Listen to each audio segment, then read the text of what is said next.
তুমি জীৱন্ত ইতিহাস এজোপা সেউজ পদবী।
জ্যেষ্ঠ খণ্ড সমন্বয় বিভাগ আমাৰ চৰকাৰ দেৱৰয় ছাৰ আদি অৱসৰ মুহূৰ্তত ছাৰ এই অহা যোৱা থাকেই আমি নামঘৰৰ বাসিন্দা আপোনাৰ আজি এই মুহূৰ্তটো কি ক'ব আমাক?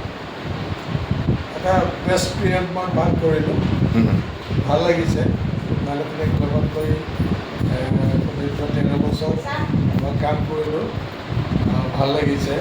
শিক্ষা বিভাগৰ লগতে জড়িত হ'লোঁ, নিজে শিক্ষক আছিলোঁ। শিক্ষক হিচাপে 37 বছৰ চাকৰি কৰাৰ পিছত পুনৰ সমগ্ৰ শিক্ষাত 12.5 বছৰ কাম কৰিলোঁ আৰু প্ৰত্যেকটা ল'ৰাই নিজৰ ল'ৰাৰ নিচিনা এনেকুৱা ভাবোঁ যে এটা পৰিয়াল হিচাপে আমি কাম কৰিছোঁ। প্ৰত্যেকে মোক যথেষ্ট সন্মানো কৰিছে, বয়োজ্যেষ্ঠ হিচাপে প্ৰতিটো কথাত বিভিন্ন ধৰণৰ পৰামৰ্শ লৈছে। যাৰ যিটো সমস্যা হৈছে সেই সমস্যাৰ সমাধান কৰিবৰ কাৰণে আমি জল্পনাস্তি চেষ্টা কৰিছোঁ। সেই সকলোকে আজিৰ এই কলাত সকলোকে শুভেচ্ছা থাকিল। তেওঁলোকৰ প্ৰত্যেকৰে কৰ্মজীৱন সুখময় হওক, কৰ্মক্ষম হৈ থাকক, তেওঁলোকে কৰ্মত তেওঁলোকে স্পৃহা পাওক, বৃদ্ধি হওক আৰু তেওঁলোকে কৰ্মক ভাল পাওক। এই মেছেজ দিয়ে মই ঠিক আছে। ছাৰ আপোনাক প্ৰত্যেকে পিতামহ বুলি কৈছিলে যে আমাৰ মাজত আপুনি এটা টিম ৱৰ্কৰ জ্যেষ্ঠজন আপুনি, আৰু আমি য'লৈকে যাওঁ কিবা সমস্যা সংকাত কিবা যিকোনো মুহূৰ্তত আপুনি এটা আকস্মিক এক্সট্ৰিম বুলি এটা স্পীচ তৈয়াৰ কৰিছিলে, কেনেকৈ কৰাইছিলে ছাৰ? মানে বিষয়টোৰ ওপৰত যদি মোটামুটি জ্ঞান এটা আহৰণ কৰিব পৰা যায়, হয় হয়, স্পেচটো দিবলৈ বৰ বেছি অসুবিধা নহয় আৰু সূক্ষ্মভাৱে অলপ বিশ্লেষণ কৰিব লাগে।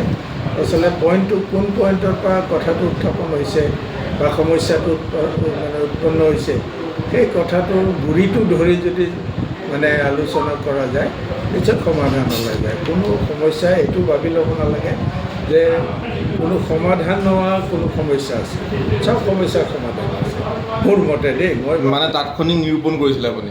তাৎক্ষণিক মানে মূল বিষয়টো ক'ত আছে, সমস্যাটো ক'ত আছে, সেইটো যদি জনা যায় সমস্যাটো সমাধান কৰাটো বেছি কষ্টকৰ নহয়। ছাৰ আপোনাৰ 70 বছৰ পাৰ হৈছে, 74 সাহিত্য সাধনো আপোনাৰ লগত বৰ্তি আছে। শিক্ষকতাৰ পিছত আপোনাৰ প্ৰথম স্কুল কোনখন আছিল? উলুবাৰী হাইস্কুল। উলুবাৰী হাইস্কুলৰ পৰা অৱসৰ লৈ আপুনি খণ্ড প্ৰাথমিক শিক্ষা জ্যেষ্ঠ সমল ব্যক্তি হিচাপে আছে, তাৰ লগতে সাহিত্য সাধনা কৰি আছে। ইমানখিনি কাম কৰি আপুনি চিৰতৰুণ হৈ আছে। এইটোতো আচলতে পজিটিভ চিন্তা কৰা মানুহবিলাকৰ কেতিয়াও বয়স নহয় বুলি মই ভাবোঁ দেই। যিমানে মানুহে নিগেটিভ চিন্তা কৰিব তেওঁলোকৰ শৰীৰত এফেক্ট হয় আৰু তেওঁলোকৰ বাৰ্ধক্যটো জল্দি আহে বুলি মই অনুভৱ কৰোঁ। সদায় পজিটিভ চিন্তা কৰিব লাগে। জীৱনটো এটা তাৰমানে হাঁহি ধেমালি বুলি ভাবিব লাগে। জীৱনটো কঠিন নহয়, জীৱন কঠিন আচলতে জীৱনটোক মানুহে নিজেই কঠিন কৰি লয়। আচলতে এইটো এটা ধেমালি আৰু সেই ধেমালিটোক ধেমালিভাৱেই তাৰমানে যদি লৈ যোৱা যায়, মই ভাবোঁ সেইটো মানুহৰ দেহাত শৰীৰত মনত ক'তো তাৰমানে এফেক্ট নকৰে। আৰু মনৰ এইবিলাকত যদি শৰীৰত এফেক্ট নহয় মানে তৰুণ নহয় মানে ষ্টেমিনা থাকে লৰি পৰি চলা ফুৰা কৰিবৰ কাৰণে শক্তি পায় সেইটোৱে মোৰ ছাৰ মানে বিজ্ঞানসন্মতভাৱেও বুদ্ধিদীপ্তত প্ৰখৰ ছাৰ এতিয়া বিজ্ঞানসন্মতভাৱেও আপুনি বুদ্ধিদীপ্ততাত প্ৰখৰ এইজন ছাৰ আমাৰ মাজৰ পৰা যাবগৈ আদি বহুত দুখ লাগি আছে গাভৰু ব্লকত আদি অলপ পৰিৱেশটো তাক আনুষ্ঠানিক বিদেশ সভা হেৰি কৰিব ছাৰ ভালে থাকিব সদায় লগ পাই থাকিম ছাৰ কাব্য সাধনাও থাকক আপোনাৰ ধন্যবাদ আশা কৰোঁ সদায় পাম তোমাক লগত থেংক ইউ ছাৰ ভালে থাকিব